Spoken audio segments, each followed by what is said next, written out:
বাকস্বাধীনতা দমন করে কোনো সরকার দীর্ঘদিন ক্ষমতায় থাকতে পারে না উল্লেখ করে প্রধানমন্ত্রীর উপদেষ্টা মাহদী আমিন বলেছেন, বিএনপি সরকার বাকস্বাধীনতায় বিশ্বাসী।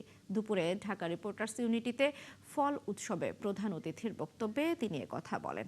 এ সময় উপদেষ্টা বলেন, অতীতে প্রধানমন্ত্রী তারেক রহমান সবচেয়ে বেশি বাকস্বাধীনতা হরণের শিকার হয়েছেন। তবে এ ধরনের দমন পীড়নের মাধ্যমে ফ্যাসিবাদী শক্তিও শেষ পর্যন্ত টিকে থাকতে পারেনি।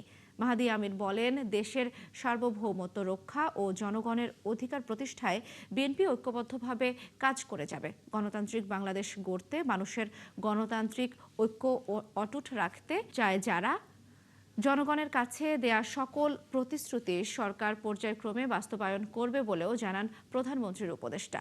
বিএনপি সেই রাজনৈতিক দল যেটি বারবার বাকস্বাধীনতা স্থাপন করেছিল। শহীদ প্রেসিডেন্ট জিয়াউর রহমান যখন সরকার পরিচালনা আসেন, 4টি বারে সব সংবাদপত্র বন্ধ ছিল, উনি সবগুলো উন্মুক্ত করে দিয়েছিলেন। দেশনেত্রী এবং খালেদা জিয়ার সময় সবচেয়ে বেশি গণমাধ্যম বাংলাদেশে পথযাত্রা শুরু করে এবং একটিবারের জন্য কোনো বাকস্বাধীনতা কোনোভাবেই নিয়ন্ত্রণ করা হয়নি।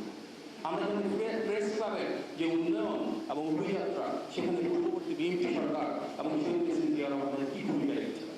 আজকে আমরা যে ঢাকা রিপোর্টার্স ইউনিটি রয়েছে, এটি শুরু করেছিল মাননীয় প্রধানমন্ত্রী বেগম খালেদা জিয়া যখন দেশের দায়িত্বে ছিলেন। আজকে আমাদের যিনি মাননীয় প্রধানমন্ত্রী জনাব তারেক রহমান, তিনি দীর্ঘ 16 বছরের ফ্যাসিবাদের সেই সময়ে সবচেয়ে বেশি বাকস্বাধীনতা হরণ করেছেন।